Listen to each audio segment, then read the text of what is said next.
Chapter 21. Ezio could not believe it was Midsummer's Day in the year of Christ, 1487. His 28th birthday. He was by himself on the bridge of the fist-fighters, leaning on the balustrade and gloomily looking at the dank water of the canal beneath him. As he watched, a rat swam by, pushing a cargo of cabbage leaves filched from the nearby greengrocer's barge towards a hole in the black brick of the canal's bank. "There you are, Ezio," said a cheery voice, and he could smell Rosa's musky scent before he turned to greet her. "It's been too long. I might almost think you've been avoiding me." "I've been busy." "Of course you have. What would Venice do without you?" Ezio shook his head sadly, as Rosa leant comfortably on the balustrade beside him. "Why so serious, Bello?" she asked. Ezio gave her a deadpan look and shrugged. "Happy birthday to me." "It's your birthday? You serious? Wow! Rallegramenti! That's wonderful." "I wouldn't go that far," sighed Ezio. "It's been over 10 years since I watched my father and brothers die. And I have spent 10 years hunting down the men responsible, the men on my father's list, and those added to it since his death. And I know I am close to the end now, but I'm no closer to understanding what any of it has really been for. Ezio, you've dedicated your life to a good cause. It has made you lonely, isolated, but in one sense it has been your vocation. And though the instrument you have used to further your cause is death, you've never been unjust. Venice is a far better place now than it ever was because of you. So cheer up. Anyway, seeing as it's your birthday, here's a present. Very good timing as it happens." She took out an official-looking logbook. "Thank you, Rosa. Not quite what I'd imagined you'd give me for my birthday. What is it?" "Just something I happened to pick up. It's the shipping manifest from the Arsenal. The date your black galley sailed for Cyprus late last year is entered in it." "Seriously?" Ezio reached for the book, but Rosa teasingly held it away from him. "Give it to me, Rosa. This isn't a joke." "Everything has its price," she whispered. "If you say so." He held her in his arms for a long, lingering moment. She melted against him, and he quickly snatched the book away. "Hey, that isn't fair," she laughed. "Anyway, just to spare you the suspense, that galley of yours is scheduled to return to Venice tomorrow." What, I wonder, can they have on board? Why am I not surprised that someone not a million miles from here is going to find out? Ezio beamed. "Let's go and celebrate first." But at that moment a familiar figure bustled up. "Leonardo," said Ezio, greatly surprised. "I thought you were in Milan." "Just got back," replied Leonardo. "They told me where to find you. Hello, Rosa. Sorry, Ezio, but we really need to talk. Now, this minute." "Sorry." Rosa laughed. "Go on, boys, have fun. I'll keep." Leonardo ushered a reluctant Ezio away. "This had better be good," muttered Ezio. "Oh, it is, said Leonardo placatingly. He led Ezio along several narrow alleys until they arrived back at his workshop. Leonardo busied about, producing some warm wine and stale cakes, and a pile of documents which he dumped on a large trestle table in the middle of his study. "I had your codex pages delivered to Monteriggioni as promised, but I couldn't resist studying them some more myself, and I've copied out my findings. I don't know why I'd never made the connection before, but when I put them together I realized the markings and symbols and ancient alphabets can be decoded, and we seem to have struck gold, for all these pages are contiguous." He interrupted himself. "This wine is too warm. Mind you, I've got used to San Colombano. This Veneto stuff is like gnat's piss by comparison." "Go on," said Ezio patiently. Listen to this." Leonardo produced a pair of eyeglasses and perched them on his nose. He shuffled through his papers and read, "The prophet will appear when the second piece is brought to the floating city." Ezio drew in his breath sharply at the words. "Prophet," he repeated.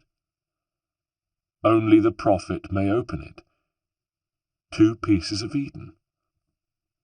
"Ezio?" Leonardo looked quizzical, doffing his eyeglasses. "What is it? Does this ring some kind of bell with you?" Ezio looked at him. He appeared to be coming to some kind of decision. "We've known each other a long time, Leonardo. If I can't trust you, there's nobody. Listen, my Uncle Mario spoke of it long ago. He's already deciphered other pages of this codex, as had my father, Giovanni. There's a prophecy hidden in it, a prophecy about a secret ancient vault which holds something very powerful." "Really?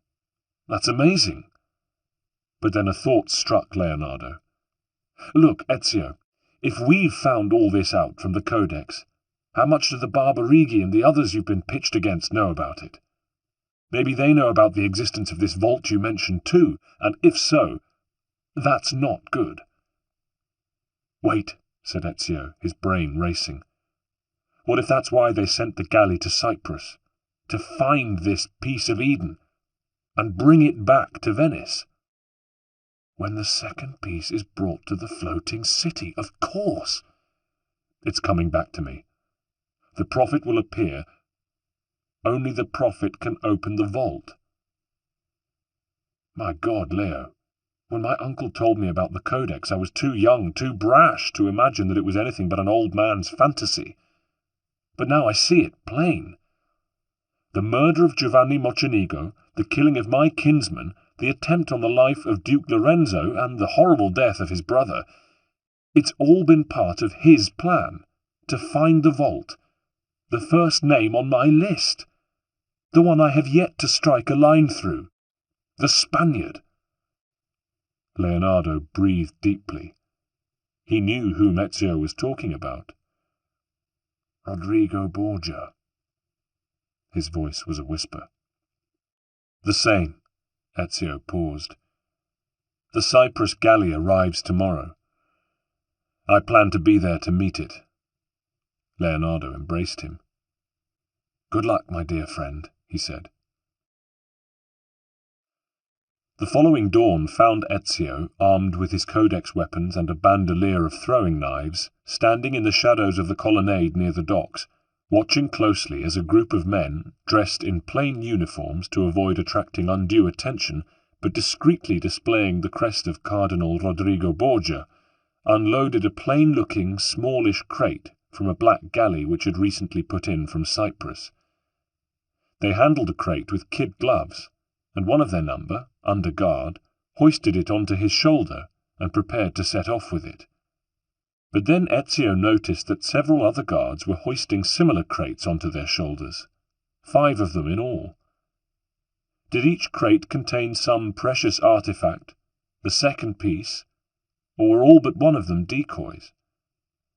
And the guards all looked the same, certainly from the distance at which Ezio would be obliged to shadow them. Just as Ezio prepared to break cover and follow, he noticed another man watching what was going on from a similar vantage point to his own. He suppressed an involuntary gasp as he recognized this second man as his uncle, Mario Auditore.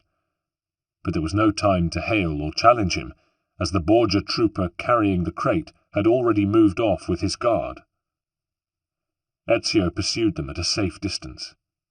However, a question nagged him. Had the other man really been his uncle?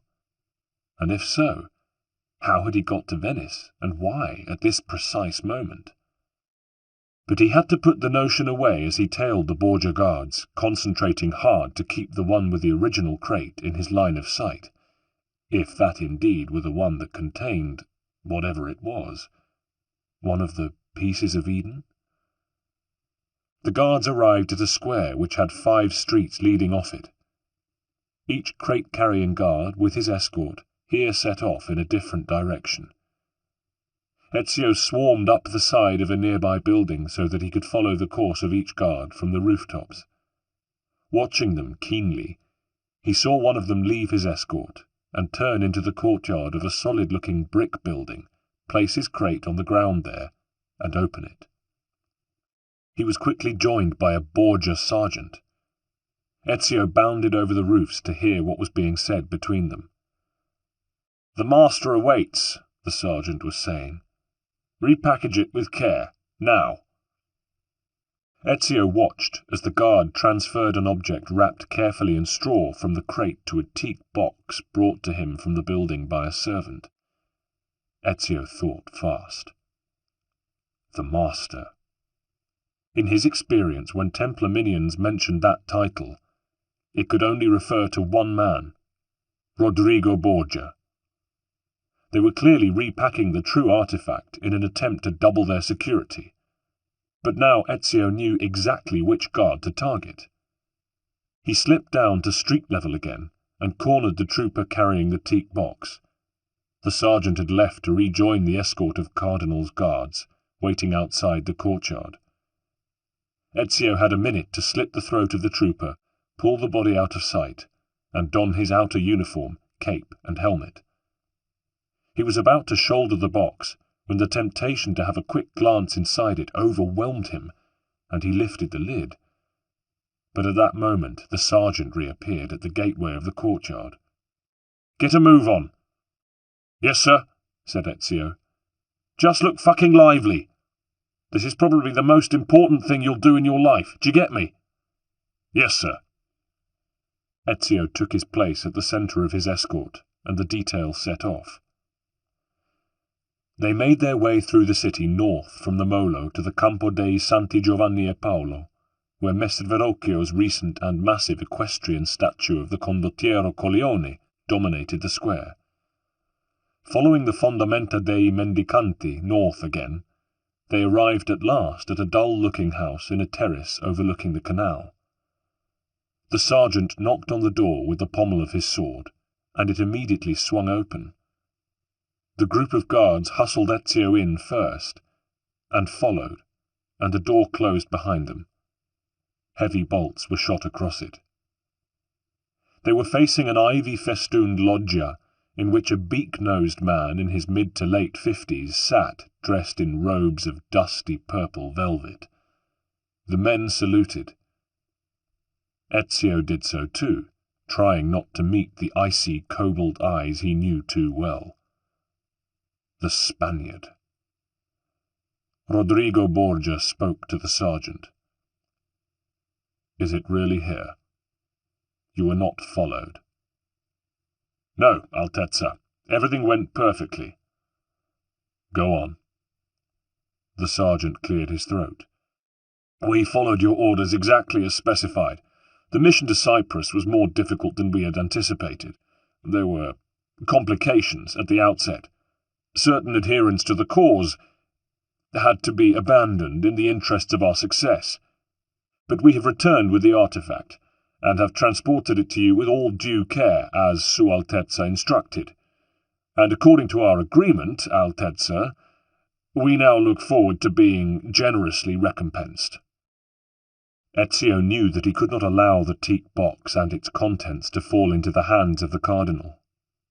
At that moment, when the unpleasant but necessary subject of payment for services rendered had come up, and as usual the supplier had to nudge the client for the cash due for the special duties undertaken, Ezio grasped his opportunity. Like so many rich people, the cardinal could be miserly when the time came for handing over money. Unspringing the poison blade on his right forearm and the double-bladed dagger on his left, Ezio cut down the sergeant, a single stab to the man's exposed neck, enough to deliver the deadly venom to his bloodstream.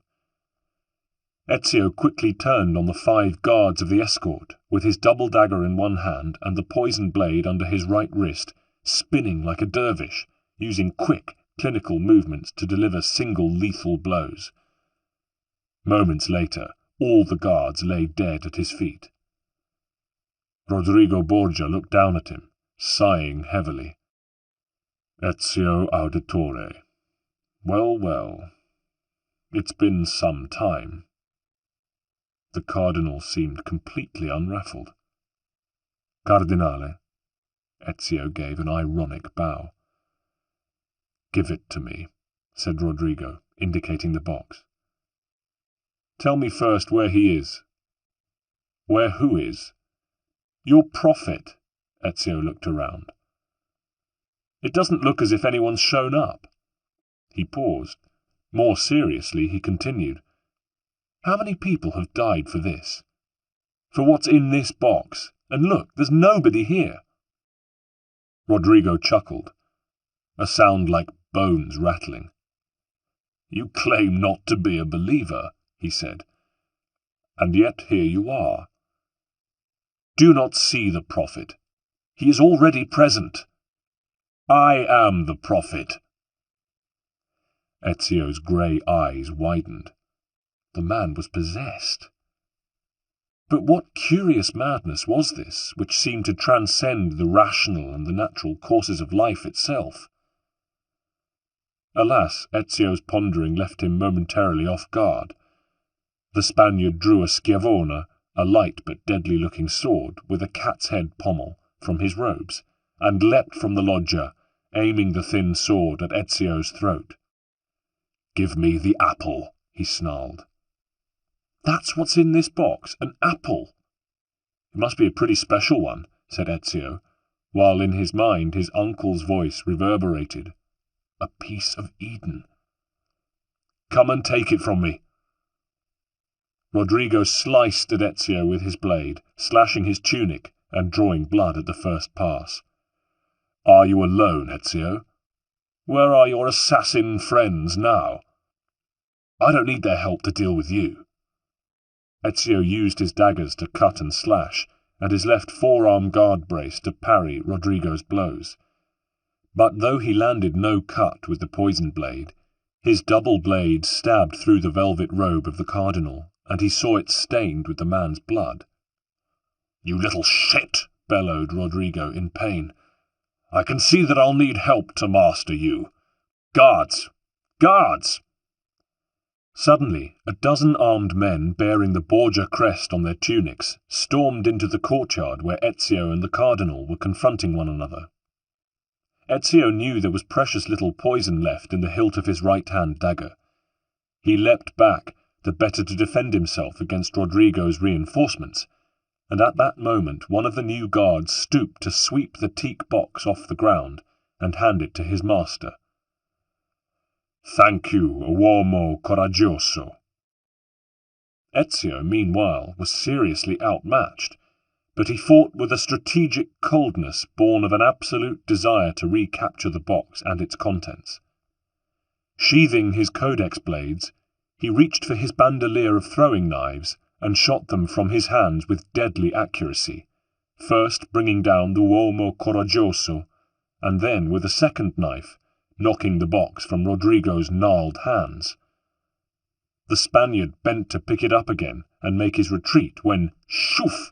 Another throwing knife hurtled through the air to clatter against a stone column inches from the cardinal's face. But this knife had not been thrown by Ezio. Ezio whirled round to see a familiar, jovial, bearded figure behind him, older perhaps, and greyer, and heavier, but no less deft. "Uncle Mario!" he exclaimed. "I knew I'd seen you earlier." "Can't let you have all the fun," said Mario. "And don't worry, Nipote, you are not alone." But a Borgia guard was bearing down on Ezio, halberd raised.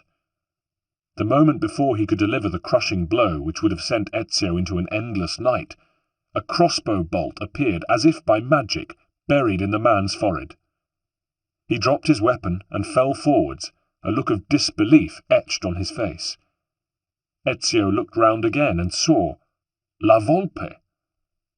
"What are you doing here, Fox?" "We heard you might need some backup," said the Fox, reloading quickly as more guards began to pour out of the building. It was as well that more reinforcements in the shape of Antonio and Bartolomeo appeared on Ezio's side. "Don't let Borgia get away with that box," yelled Antonio. Bartolomeo was using his great sword Bianca like a scythe, cutting a swathe through the ranks of guards as they tried to overpower him by sheer force of numbers. And gradually the tide of battle turned back in favour of the assassins and their allies. "We've got them covered now, Nipote," called Mario. "Look to the Spaniard." Ezio turned to see Rodrigo making for a doorway at the rear of the loggia and hastened to cut him off, but the cardinal, sword in hand, was ready for him. "This is a losing battle for you, my boy," he snarled. "You cannot stop what is written. You'll die by my hand like your father and your brothers, for death is the fate that awaits all who attempt to defy the Templars." Nevertheless, Rodrigo's voice lacked conviction, and looking round, Ezio saw that the last of his guards had fallen. He blocked Rodrigo's retreat at the threshold of the doorway, raising his own sword and preparing to strike, saying, "This is for my father!" But the cardinal ducked the blow, knocking Ezio off balance, yet dropping the precious box as he darted through the doorway to save his skin. "Make no mistake," he said balefully as he left. "I live to fight another day, and then I'll make sure your death is as painful as it will be slow." And he was gone. Ezio, winded, was trying to catch his breath and struggled to his feet, when a woman's hand reached down to help him. Looking up, he saw that the owner of the hand was Paola. "He's gone," she said, smiling. "But it doesn't matter. We have what we came for." "No. Did you hear what he said? I must get after him and finish this." "Calm yourself," said another woman, coming up. It was Theodora. Looking round the assembled company, Ezio could see all his allies. Mario, the fox, Antonio, Bartolomeo, Paola, and Theodora. And there was someone else. A pale, dark-haired young man with a thoughtful, humorous face. "What are you all doing here?" asked Ezio, sensing a tension among them. "Perhaps the same thing as you, Ezio," said the young stranger, "hoping to see the prophet appear." Ezio was confused and irritated. "No, I came here to kill the Spaniard. I couldn't care less about your prophet if he exists at all. He certainly isn't here." "Isn't he?" The young man paused, looking steadily at Ezio. "You are." "What?" "A prophet's arrival was foretold. And here you have been among us for so long without our guessing the truth. All along, you were the one we sought." "I don't understand. Who are you, anyway?" The young man sketched a bow. "My name is Niccolo di Bernardo dei Machiavelli. I am a member of the Order of the Assassins, trained in the ancient ways to safeguard the future of mankind. Just like you. Just like every man and woman here." Ezio was astounded, looking from one face to the next. "Is this true, Uncle Mario?" he said at last. "Yes, my boy," said Mario, stepping forward. "We have all been guiding you for years, teaching you all the skills you'd need to join our ranks." Ezio's head filled with questions. He did not know where to begin. "I must ask you for news of my family," he said to Mario. "My mother, my sister." Mario smiled. "You are right to do so. They are safe and well, and they are no longer at the convent, but at home with me at Monteregione. Maria will always be touched by the sadness of her loss. But she has much to console herself with now, as she devotes herself to charitable work alongside the abbess. As for Claudia, the abbess could see long before she could herself that the life of a nun was not ideal for one of her temperament, and that there were other ways in which she might seek to serve our Lord. She was released from her vows.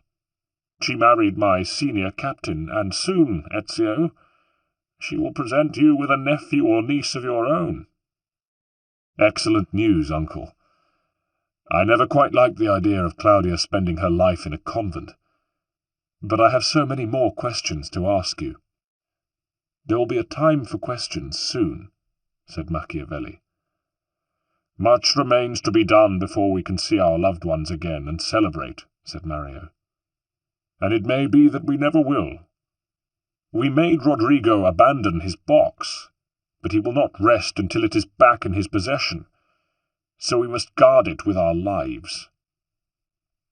Ezio looked around the circle of assassins, and noticed for the first time that each of them had a brand around the base of his or her left ring finger. But there was clearly no time for further questions now. Mario said to his associates, "I think it is time."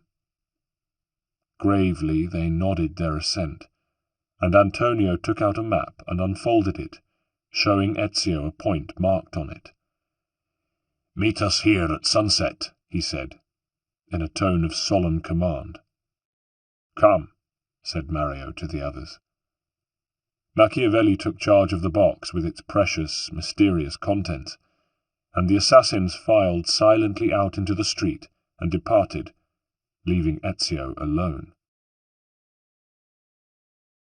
Venice was eerily empty that evening, and the great square in front of the basilica was silent and unoccupied save for the pigeons which were its permanent denizens. The bell tower rose to a giddying height above Ezio's head as he began to climb it, but he did not hesitate. The meeting to which he had been summoned would surely provide him with the answers to some of his questions, and though he knew in his heart of hearts that he would find some of the answers frightening, he also knew that he could not turn his back on them. As he approached the top, he could hear muted voices. At last he reached the stonework at the very top of the tower, and swung himself into the bell loft. A circular space had been cleared, and the 7 assassins, all wearing cowls, were ranged around its perimeter, while a fire in a small brazier burned at its centre. Paola took him by the hand, and led him to the centre as Mario began to utter an incantation. La shaya wakyun mutlak bale kulon mumkine. These are the words spoken by our ancestors that lie at the heart of our creed. Machiavelli stepped forward and looked hard at Ezio. Where other men blindly follow the truth, remember. And Ezio picked up the rest of the words as if he had known them all his life. Nothing is true. Where other men are limited by morality or law, continued Machiavelli, remember. Everything is permitted. Machiavelli said, We work in the dark to serve the light. We are assassins. And the others joined in, intoning in unison, Nothing is true. Everything is permitted. Nothing is true. Everything is permitted. Nothing is true. Everything is permitted. When they had finished, Mario took Ezio's left hand. It is time, he told him. In this modern age we are not so literal as our ancestors. We do not demand the sacrifice of a finger, but the seal we mark ourselves with is permanent. He drew in his breath. Are you ready to join us?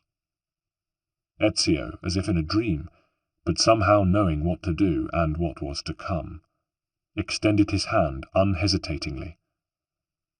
I am, he said. Antonio moved to the brazier, and from it drew a red-hot branding iron ending in 2 small semicircles which could be brought together by means of a lever in the handle. Then he took Ezio's hand and isolated the ring finger. This only hurts for a while, brother, he said, like so many things. He inserted the branding iron over the finger and squeezed the red-hot metal semicircles together around its base. It seared the flesh, and there was a burning smell, but Ezio did not flinch. Antonio quickly removed the branding iron and put it safely to one side. Then the assassins removed their hoods and gathered round him. Uncle Mario clapped him proudly on the back. Theodora produced a little glass phial containing a clear, thick liquid, which she delicately rubbed on the ring burnt forever onto Ezio's finger. "This will soothe it," she said. "We are proud of you." Then Machiavelli stood in front of him and gave him a meaningful nod. "Benvenuto, Ezio. You are one of us now. It only remains to conclude your initiation ceremony, and then, my friend, we have serious work to do." With that, he glanced over the edge of the bell tower. Far below, a number of bales of hay had been stacked a short distance away in various locations around the Campanile, horse fodder destined for the ducal palace. It seemed impossible to Ezio that from this height anyone could direct their fall accurately enough to land on one of those tiny targets. But that is what Machiavelli now did, his cloak flying in the wind as he leapt. His companions followed suit, and Ezio watched with a mixture of horror and admiration as each made perfect landings and then gathered, looking up at him with what he hoped were encouraging expressions on their faces. Used as he was to bounding over rooftops, he had never faced a leap of faith from such a height as this. The hay bales seemed the size of slices of polenta, but he knew that there was no other way for him to reach the ground again but this, and that the longer he hesitated, the harder it would be. He took 2 or 3 deep breaths, and then cast himself outwards and downwards into the night, arms aloft in a perfect swallow dive. The fall seemed to take hours, and the wind whistled past his ears, ruffling and shaking his clothing and his hair. Then the hay bales rushed up to meet him. At the last moment he shut his eyes and crashed down into the hay. All the breath was knocked from his body, but as he got shakily to his feet, he found that nothing was broken, and that he was, in fact, elated. Mario came up to him, Theodora at his side.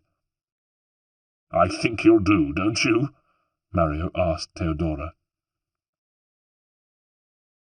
The middle of that evening found Mario, Machiavelli, and Ezio sitting around the big trestle table in Leonardo's workshop. The peculiar artifact which Rodrigo Borgia had set so much store by lay before them, and they all regarded it with curiosity and awe. "It's fascinating," Leonardo was saying. "Absolutely fascinating." "What is it, Leonardo?" asked Ezio. "What does it do?" Leonardo said, "Well, so far I'm stumped. It contains dark secrets, and its design is unlike anything I would guess ever seen on Earth before. I've certainly never seen such sophisticated design. And I could no more explain this than explain to you why the Earth goes round the sun." "Surely you mean the sun goes round the Earth," said Mario, giving Leonardo an odd look. But Leonardo continued to examine the machine, carefully turning it in his hand, and as he did so, it started to glow in response, with a ghostly, inner, self-generated light. "It's made of materials that really shouldn't, in all logic, exist," Leonardo went on, wonderingly. "And yet this is clearly a very ancient device." "It's certainly referred to in the codex pages we have," put in Mario. "I recognize it from its description there. The codex calls it a piece of Eden." "And Rodrigo called it the apple," added Ezio. Leonardo looked at him sharply. "As in the apple from the tree of knowledge? The apple Eve gave to Adam?" They all turned to look at the object again. It had begun to glow more brightly, and with a hypnotic effect. Ezio felt increasingly impelled, for reasons which he couldn't fathom, to reach out and touch it. He could feel no heat coming from it, and yet along with the fascination there came a sense of inherent danger, as if to touch it might send bolts of lightning through him. He was unaware of the others, It seemed as if the world around him had grown dark and cold, and nothing existed anymore outside himself and this thing. He watched as his hand moved forwards as if it were no longer a part of him, as if he had no control over it, and at last it placed itself firmly on the artifact's smooth side. The first reaction he had was one of shock. The apple looked metallic, but to the touch it was warm and soft, like a woman's skin, as if it were alive. But there was no time to ponder that, for his hand was thrown free, and the following instant the glow from within the device, which had been steadily getting brighter, suddenly burst into a blinding kaleidoscope of light and colour, within whose whirling chaos Ezio could make out forms. For a moment he wrenched his eyes from it to look at his companions. Mario and Machiavelli had turned away, their eyes screwed up, their hands covering their heads in fear or pain. Leonardo stood transfixed, eyes wide, mouth open in awe. Looking back, Ezio saw the forms begin to coalesce. A great garden appeared, filled with monstrous creatures. There was a dark city on fire, huge clouds in the shape of mushrooms and bigger than cathedrals or palaces. An army on the march, but an army unlike any Ezio had ever seen or even imagined could exist. Starving people in striped uniforms driven into brick buildings by men with whips and dogs. Tall chimneys belching smoke. Spiralling stars and planets. Men in weird armour rolling in the blackness of space. And there, too, was another Ezio, another Leonardo and Mario and Machiavelli, and more of them, the dupes of time itself, tumbling helplessly over and over in the air, the playthings of a mighty wind, which now indeed seemed to roar around the room they were in. "Make it stop!" someone bellowed. Ezio gritted his teeth, and, without precisely knowing why, holding his right wrist in his left hand, forced his right hand back into contact with the thing. Instantly, it ceased. The room resumed its normal features and proportions. The men looked at each other. Not a hair was out of place. Leonardo's eyeglasses were still on his nose. The apple sat on the table inert, a plain little object that few would have given a second glance to. Leonardo was the first to speak. "This must never fall into the wrong hands," he said. "It would drive weaker minds insane." "I agree," said Machiavelli. "I could hardly stand it, hardly believe its power." Carefully, after putting on gloves, he picked up the apple and repacked it in its box, sealing the lid securely. "Do you think the Spaniard knows what this thing does? Do you think he can control it?" "He must never have it," said Machiavelli in a voice of granite. He handed the box to Ezio. "You must take charge of this and protect it with all the skills we have taught you." Ezio took the box carefully from him and nodded. "Take it to Forli," Mario said. "The citadel there is walled, protected by cannon, and it is in the hands of one of our greatest allies." "And who is that?" asked Ezio. "Her name is Caterina Sforza." Ezio smiled. "I remember now. An old acquaintance, and one which I shall be happy to renew."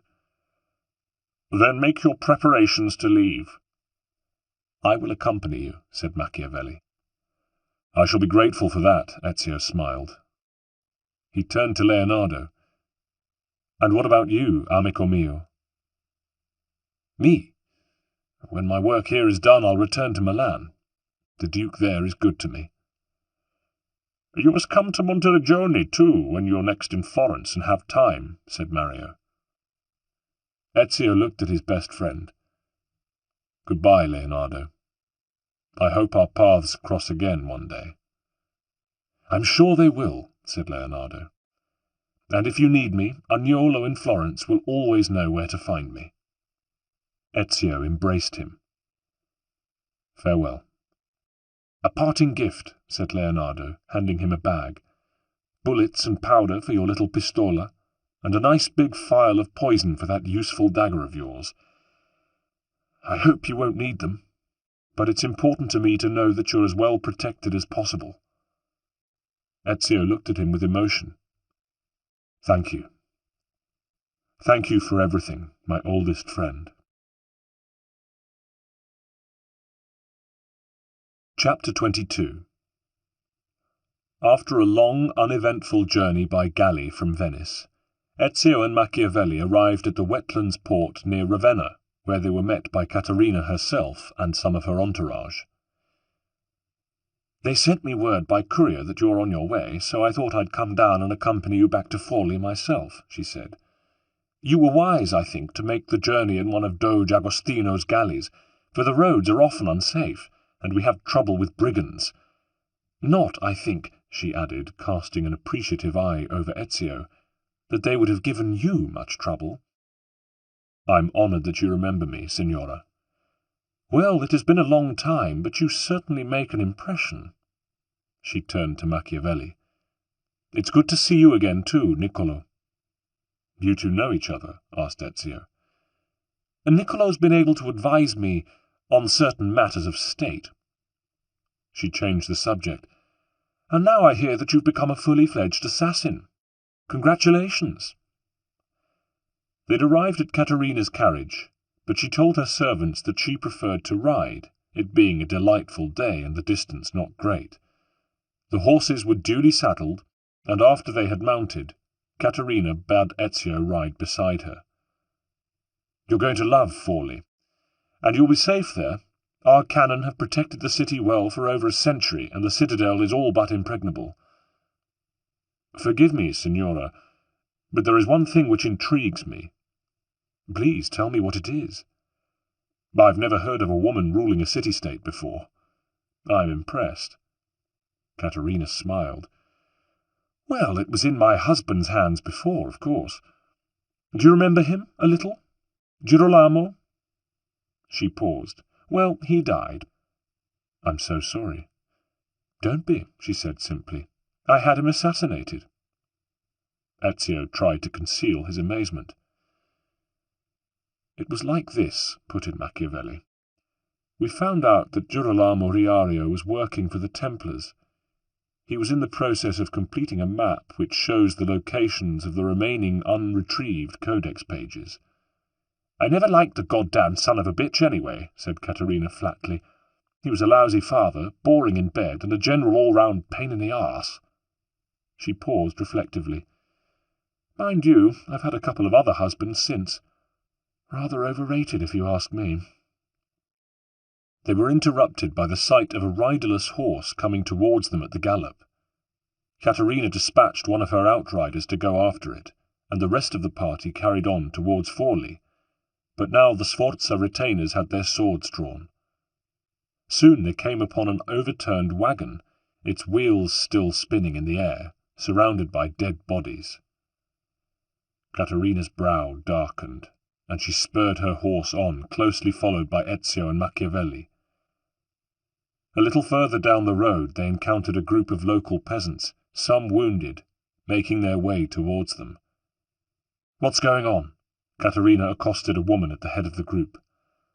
"Altezza," said the woman, tears pouring down her face. "They came almost as soon as you had left. They're preparing to lay siege to the city." "Who are?" "The Orsi brothers, Madonna." "Sangue di Giuda!" "Who are the Orsi?" asked Ezio. "The same bastards I hired to kill Girolamo," spat Caterina. "The Orsi work for anyone who'll pay them," observed Machiavelli. "They're not very bright, but unfortunately they have a reputation for getting a job done." He paused in thought. "The Spaniard will be behind this." But how could he possibly know where we were taking the apple? "They're not looking for the apple, Ezio. They're after Riario's map. The map is still in Forli. Rodrigo needs to know where the other codex pages are concealed. and we cannot afford to let him get his hands on the map." "Never mind the map," cried Caterina. "My children are in the city." "Ah, porco demonio!" They kicked their horses into a gallop until they came within sight of the town. Smoke was rising from within the walls, and they could see the city gates were closed. Men stood along the outer ramparts under the bear and bush crest of the Orsi family, but inside the town, the citadel on its hill still flew the flag of the Sforza. "It looks as if they've gained control of at least part of Forli, but not the citadel," said Machiavelli. "Double-crossing bastards," spat Caterina. "Is there a way I can get into the city without their seeing me?" asked Ezio, gathering up his codex weapons and strapping them on in readiness, keeping the gun and the spring blade in his satchel. "There's a possibility, Caro," said Caterina, "but it'll be hard. There's an old tunnel that leads under the western wall from the canal." "Then I'll try," said Ezio. "Be ready. If I can get the city gates open from the inside, be prepared to ride like hell. If we can reach the citadel and your people there see your crest and let you in, we'll be safe enough to plan the next move." "Which will be to string these cretins up and watch them dangle in the wind," growled Caterina. "But go on, Ezio, and good luck. I'll think of something to distract the Orsi troops' attention."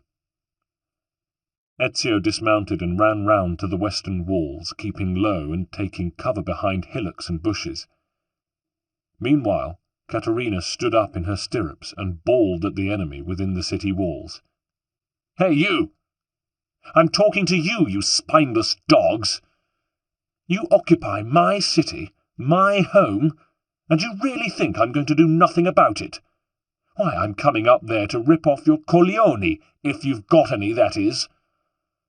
Groups of soldiers had appeared on the ramparts now, looking across at Caterina, half amused, half intimidated, as she kept it up.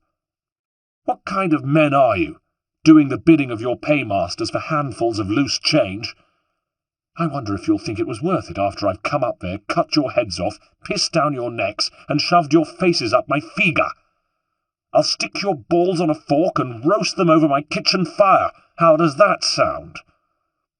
By now there were no men on watch along the western ramparts. Ezio found the canal unguarded, and, swimming down it, he located the overgrown entrance of the tunnel. Slipping out of the water, he plunged into the tunnel's black depths. It was well maintained inside, and dry, and all he had to do was follow it until he saw light at its other end. He approached it cautiously, and as he did so, Caterina's voice came to him again. The tunnel ended in a short flight of stone steps, which led up into a back room on the ground floor of one of the western towers of Forli. It was deserted. Caterina had collected quite a crowd. Through a window he could see most of the Orsi troops' backs as they watched and even occasionally applauded Caterina's performance. "If I were a man, I'd wipe those grins off your faces. But don't think I won't give it my best shot anyway. Don't be misled by the fact that I've got tits." A thought struck her. "I bet you'd like to see them, wouldn't you? I bet you wish you could touch them, lick them, give them a squeeze. Well, why don't you come down here and try? I'd kick your balls so hard they'd fly out through your nostrils. Luridi branco di cani bastardi. You'd better pack up and go home while you still can, if you don't want to be impaled and stuck up all along my citadel walls. Ah, but maybe I'm wrong.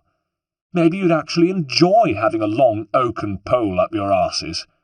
You disgust me. I even begin to wonder if you're worth the bother. I've never seen such a piss-poor shower of shite.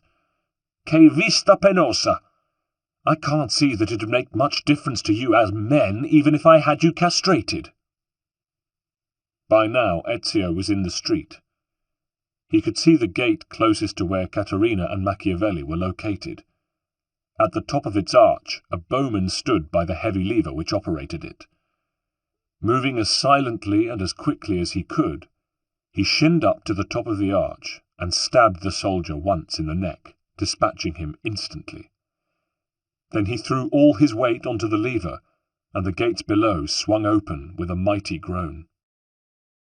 Machiavelli had been watching carefully all this time, and as soon as he saw the gates opening, he leant over and spoke softly to Caterina, who immediately spurred her horse forward at a frantic gallop, closely followed by Machiavelli and the rest of her entourage. As soon as they saw what was happening, the Orsi troops on the ramparts let out a yell of anger and started to swarm down to intercept, but the Sforza faction was too quick for them. Ezio seized the bow and arrows from the dead guard and used them to fell 3 Orsi men before he swiftly climbed a nearby wall and started to run over the city's rooftops, keeping pace with Caterina and her group as they rode through the narrow streets towards the citadel. The deeper they went into the city, the greater was the confusion that reigned. It was clear that the battle for control of Forli was far from over, as knots of soldiers under the banner of the Blue Snakes and Black Eagles of the Sforza fought the Orsi mercenaries, as ordinary citizens rushed for shelter in their houses, or simply ran aimlessly hither and yon in the confusion. Market stalls were overturned, chickens ran squawking underfoot. A small child sat in the mud and bawled for its mother, who ran out and snatched it to safety, and all around the noise of battle roared. Ezio, leaping from roof to roof, could see something of the lie of the land from his vantage point, and used his arrows with deadly accuracy to protect Caterina and Machiavelli whenever Orsi guards got too close to them. At last they arrived in a broad piazza in front of the citadel. It was empty, and the streets leading off it appeared deserted. Ezio descended and rejoined his people. There was nobody on the citadel's battlements, and its massive gate was firmly closed. It looked every bit as impregnable as Caterina had said it was. She looked up and cried, "Open up, you bloody parcel of fools! It's me, La Duchessa! Get your asses in gear!" Now some of her men in the citadel did appear above them, among them a captain who said, "Subito, Altezza," and issued orders to 3 men who disappeared immediately to open the gate. But at that instant, howling for blood, dozens of Orsi troops poured from the surrounding streets into the square, blocking any retreat and pinning Caterina's company between them and the unforgiving wall of the citadel. "Bloody ambush!" shouted Machiavelli, with Ezio rallying their own handful of men and keeping between Caterina and their enemies. "Aprite la porta! Aprite!" yelled Caterina. And at last the mighty gates swung open. Sforza guards rushed out to aid them, and slashing at the Orsi in vicious hand-to-hand fighting, beat a retreat back through the gates, which quickly slammed shut behind them. Ezio and Machiavelli, who had quickly dismounted, both leaned against the wall, side by side, and breathing hard. They could scarcely believe that they had made it. Caterina dismounted too, but didn't rest for an instant. Instead, she ran across the inner courtyard to a doorway in which 2 little boys and a wet nurse holding a baby were waiting fearfully. The children ran to her, and she embraced them, greeting them by name. "Cesare, Giovanni, no preoccuparvi." She stroked the baby's head, cooing, "Salute, Galeazzo." Then she looked around and at the wet nurse. "Nezzetta, where are Bianca and Ottaviano?" "Forgive me, my lady. They were playing outside when the attack began, and we haven't been able to find them since." Caterina, looking frightened, was about to reply when suddenly a huge roar went up from the Orsi troops outside the citadel. The Sforza captain came rushing up to Ezio and Machiavelli. "They're bringing in reinforcements from the mountains," he reported. "I don't know how long we'll be able to hold out." He turned to a lieutenant. "To the battlements! Man the cannon!" The lieutenant rushed off to organize gun crews, and these were hurrying to their positions when a hail of arrows fired by Orsi archers started to descend on the inner courtyard and the ramparts above. Caterina hustled her younger children to safety, shouting to Ezio at the same time, "Look after the cannon! They're our only hope! Don't let those bastards breach the citadel!" "Come," shouted Machiavelli. Ezio followed him up to where the cannon were ranged. Several of the gun crews were dead, along with the captain and the lieutenant. Others were wounded. The survivors were struggling to trim and angle the heavy cannon to bring them to bear on the Orsi men in the square below.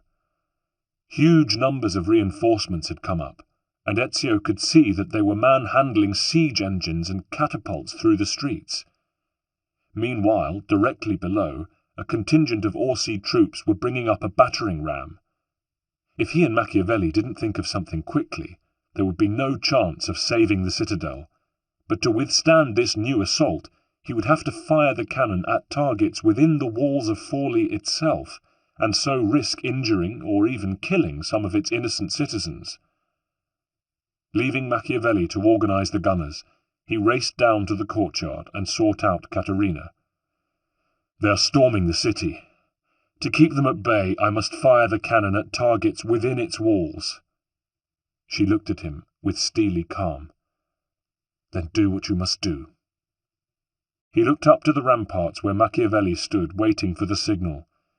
Ezio raised his arm and lowered it decisively. The cannon roared, and even as they did so, Ezio was flying back up to the ramparts where they were located. Directing the gunners to fire at will, he watched as first one siege engine and then another was blown to bits, as well as the catapults. There was little room for the Orsi troops to manoeuvre in the narrow streets, and after the cannon had wreaked their havoc, Sforza archers and crossbowmen began to pick off the surviving invaders within the city walls. At last, the remaining Orsi troops had been driven out of Forli altogether, and those Sforza troops who had survived outside the citadel itself were able to secure the outer curtain walls. But the victory had come at a cost.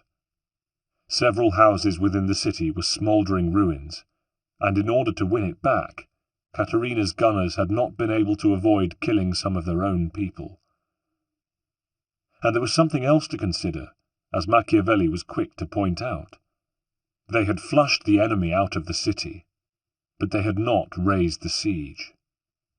Forli was still surrounded by Orsi battalions, cut off from supplies of fresh food and water, and Caterina's 2 older children were still out there somewhere, at risk. Some little time later, Caterina, Machiavelli, and Ezio were standing on the ramparts of the outer walls, surveying the host encamped around them. Behind them, the citizens of Forli were doing their best to put the city back in order, but food and water wouldn't last forever, and everyone knew it. Caterina was haggard, worried to death about her missing children. Bianca, the older, was 9, and Ottaviano a year younger. They had yet to encounter the Orsi brothers themselves, but that very day a herald appeared at the centre of the enemy army and blew a clarion call. The troops parted like the sea to allow 2 men riding chestnut horses and dressed in chain-steel hauberks to pass between them, accompanied by pages bearing the crest of the Bear and Bush. They reined in well out of arrow range. One of the horsemen stood up in his stirrups and raised his voice. "Caterina! Caterina Sforza! We think you're still cooped up in your dear little city, Caterina, so answer me." Caterina leant over the battlements, a wild expression on her face. "What do you want?" The man grinned broadly. "Oh, nothing. I was just wondering if you were missing any children." Ezio had taken up a position at Caterina's side. The man who was speaking looked up at him in surprise. "Well, well," he said. "Ezio Auditore, if I am not mistaken. How pleasant to meet you. One has heard so much about you." "And you, I take it, are the Fratelli Orsi," Ezio said. The one who had not yet spoken raised a hand. "The same. Lodovico." "And Cecco," said the other. "At your service." He gave a dry laugh. "Basta!" cried Caterina. "Enough of this! Where are my children? Let them go!" Lodovico bowed ironically in the saddle. "Ma certo, signora. We'll happily give them back, in exchange for something of yours. Something, rather, that belonged to your late lamented husband. Something he was working on behalf of some friends of ours. His voice suddenly hardened. "I mean a certain map." "And a certain apple, too," added Cecco. "Oh, yes, we know all about that." "Do you think we are fools? Do you think our employer doesn't have spies?" "Yes," said Lodovico. "We'll have the apple, too. Or shall I slice your little ones' throats from ear to ear and send them to join their papa?" Caterina stood listening. Her mood had changed to one of icy calm. When her turn came to speak, she cried, "Bastardi! You think you can intimidate me with your vulgar threats? You scum! I'll give you nothing. You want my children? Take them. I have the means to make more." And she raised her skirts to show them her vagina. "I'm not interested in your histrionics, Caterina," said Cecco, wheeling his horse around, "and I'm not interested in staring at your figa either. You'll change your mind, but we're only giving you an hour. Your brats will be safe enough until then in that slummy little village of yours just down the road. And don't forget, we will kill them, and then we will come back and smash your city and take what we want by force. So you just take advantage of our generosity and we can all save ourselves a lot of bother." And the brothers rode off. Caterina collapsed against the rough wall of the rampart, breathing heavily through her mouth, in shock at what she'd just said and done. Ezio was by her side. "You're not going to sacrifice your children, Caterina. No cause could ever be worth that." "To save the world?" She looked at him, lips parted, pale blue eyes wide under her mane of red hair. "We cannot become people like them," said Ezio simply. "There are some compromises which cannot be made." "Oh, Ezio, that is what I expected you to say." She flung her arms round his neck. "Of course we can't sacrifice them, my darling." She stood back. "But I cannot ask you to take the risk of getting them back for me." "Try me," said Ezio. He turned to Machiavelli. "I won't be gone long, I hope. But whatever happens to me, I know you will guard the apple with your life. And Caterina—" "Yes?" "Do you know where Girolamo hid the map?" "I'll find it." "Do so, and protect it." "And what will you do about the Orsi?" asked Machiavelli. "They are already added to my list," said Ezio. "They belong to the company of men who killed my kinsman and destroyed my family. But I now see that there is a greater cause to be served than mere revenge." The two men shook hands, and their eyes locked. "Buona fortuna, amico mio," said Machiavelli sternly. "Buona fortuna anche." It wasn't hard to reach the village whose identity Cecco had so carelessly given away, even if his description of it as a slum had been a little ungracious. It was small and poor, like most serf villages in the Romagna, and it showed signs of having recently been flooded by its nearby river, but on the whole it was neat and clean, the houses roughly whitewashed, and the thatch new. Although the waterlogged road that divided the dozen or so houses was still mired from the flood, everything suggested order, if not contentment, and industry, if not happiness. The only thing which distinguished Santa Salvatza from a peacetime village was that it was peppered with Orsi men-at-arms. No wonder, mused Ezio, that Cecco thought he could afford to mention where he was holding Bianca and Ottaviano.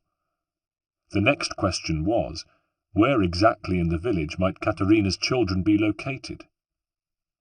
Ezio, having armed himself this time with the double blade on his left forearm with his metal arm guard, and the pistola on his right, as well as a light arming sword hung from his belt, was dressed simply in a peasant's woolen cloak which hung down below his knees. He pulled his hood up to avoid recognition, and, dismounting some way outside the village and keeping a weather eye out for Orsi scouts, he slung a fardel of kindling borrowed from an outhouse onto his back. Stooping beneath it, he made his way into Santa Salvatza. The residents of the village tried to go about their business as they normally did, despite the military presence that had been foisted onto them. Naturally, no one was particularly enamoured of the Orsi mercenaries, and Ezio, unnoticed by the latter but almost instantly recognised as a stranger by the locals, was able to gain their support in his mission. He made his way to a house at the end of the village, larger than the others and set slightly apart. It was there, he'd been told by an old woman carrying water from the river, that one of the children was being held. Ezio was grateful that the Orsi soldiery was pretty thinly spread. Most of the force were busy laying siege to Forli. But he knew he had very little time to rescue the children. The door and windows of the house were firmly shut, but as he made his way round the back, where two wings of the building formed a courtyard, Ezio heard a young, firm voice delivering a severe lecture. He climbed onto the roof and peered down into the courtyard, where Bianca Sforza, the miniature image of her mother, was giving two surly Orsi guardsmen a dressing down. "Are you two sorry-looking specimens all they could rustle up to guard me?" she was saying regally, drawn up to her full height and showing as little fear as her mother would have done. "Stolti! It won't be enough. My mamma is fierce, and would never let you hurt me. We Sforza women are no shrinking violets, you know. We may look pretty to the eye, but the eyes deceive, as my papa found out."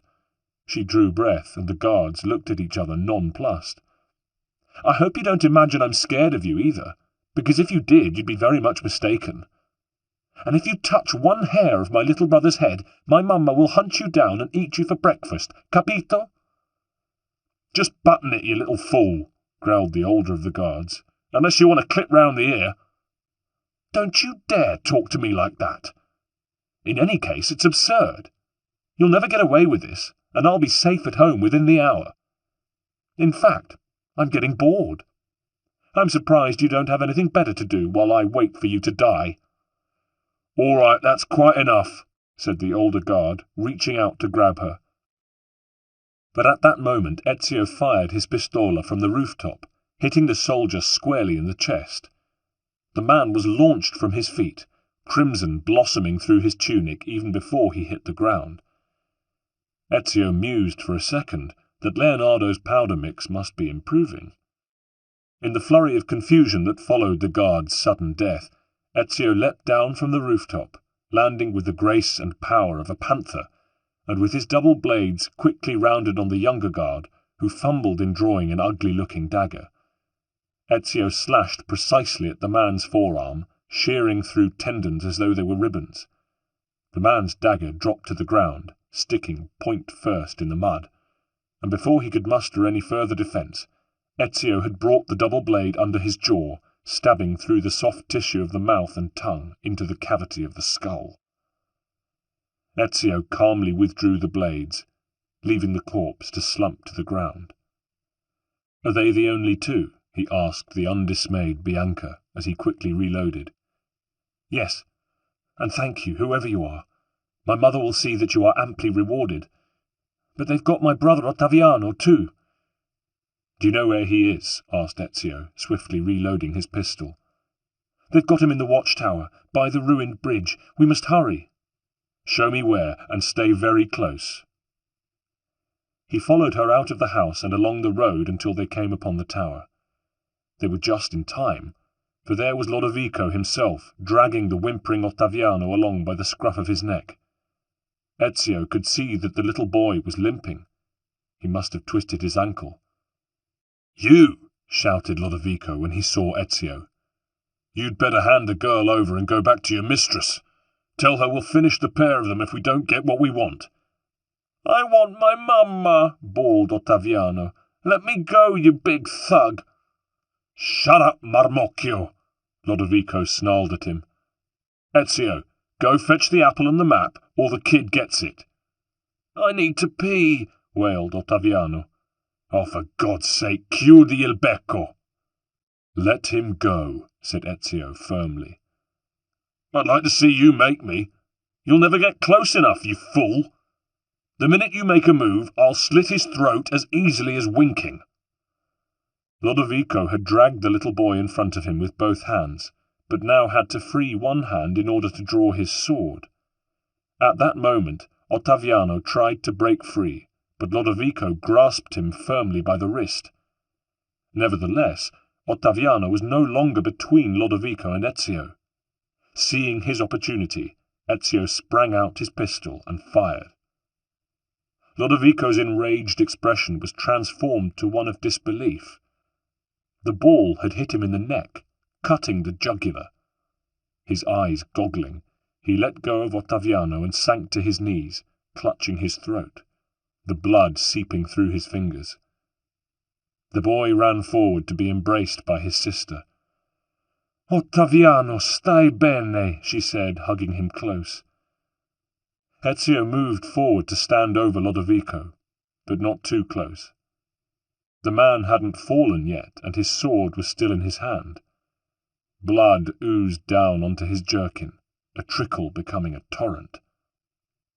"I don't know what devil's instrument has given you the means to get the better of me, Ezio," he panted, "but I'm sorry to tell you that you will lose this game whatever you do.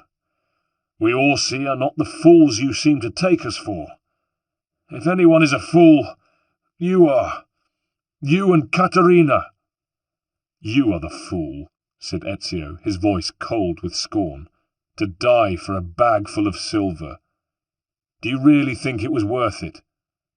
Lodovico grimaced. "More than you know, friend. You've been outwitted, and whatever you do now, the master will gain his prize."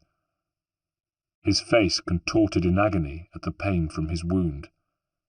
The bloodstain had spread. "You'd better finish me, Ezio, if you have any mercy in you at all." "Then die with your pride, Orsi. It means nothing."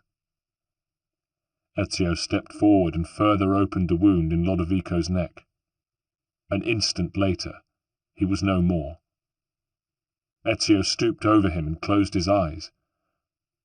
"Requiescat in pace," he said. But there was no time to be lost. He returned to the children, who had been watching wide-eyed. "Can you walk?" he asked Ottaviano. "I'll try, but it hurts terribly." Ezio knelt and looked. The ankle wasn't twisted, but sprained. He lifted Ottaviano onto his shoulders. "Courage, little Duce," he said. "I'll get you both home safe." "Can I have a pee first? I really do need to." "Be quick." Ezio knew it wouldn't be an easy matter to get the children back through the village. It was impossible to disguise them, as they were gorgeously dressed, and in any case by now Bianca's escape would surely have been discovered. He exchanged the gun on his wrist for the poison blade, putting the wrist mechanism in his pack. Taking Bianca's right hand in his left, he made for the woods that skirted the western side of the village. Climbing a low hill, he was able to look down on Santa Salvatza and saw Orsi troops running in the direction of the watchtower, but none seemed to have deployed in the woods. Grateful for the respite, and after what seemed an age, he arrived with the children back where he had tethered his horse, placed them on its back, and got up behind them. Then he rode back north to Forli. The city looked quiet. Too quiet. And where were the Orsi forces? Had they raised the siege? It didn't seem possible. He spurred his horse on. "Take the southern bridge, Messere," said Bianca, in front, holding on to the saddle's pommel. "It's the most direct way home from here." Ottaviano nestled against him. As they approached the walls of the town, he saw the southern gates open. Out came a small troop of Sforza guards escorting Caterina and, close behind her, Machiavelli. Ezio could see at once that his fellow assassin had been wounded. He urged his mount forwards, and when he reached the others, swiftly dismounted and passed the children into Caterina's waiting arms. "What in the name of the Blessed Virgin is going on?" he asked, looking from Caterina to Machiavelli, and back again. "What are you doing out here?" "Oh, Ezio," said Caterina, "I'm so sorry. So sorry." "What's happened?" "The whole thing was a trick, to lower our defences," Caterina said despairingly. Taking the children was a diversion. Ezio turned his glance back to Machiavelli. But the city is safe, he said. Machiavelli sighed. Yes, the city is safe. The Orsi no longer have an interest in it. What do you mean? After we'd driven them out, we relaxed, only momentarily, to regroup and see to our wounded. It was then that Cecco counter-attacked. They must have planned the whole thing. He stormed the city. I fought him man to man, and hard, but his soldiers came on me from behind and overwhelmed me. Ezio, now I must ask you to show courage, for Cecco has taken the apple. Ezio was stunned for a long moment. Then he said slowly, What? No, that cannot be. He looked around wildly. Where has he gone? As soon as he had what he wanted, he beat a retreat with his men, and the army split up. We couldn't see which group had the apple, and we were too battle-weary to give effective chase anyway. But Cecco himself led a company into the mountains to the west. Then all is lost, Ezio cried, thinking that Lodovico had been right. He had underestimated the Orsi.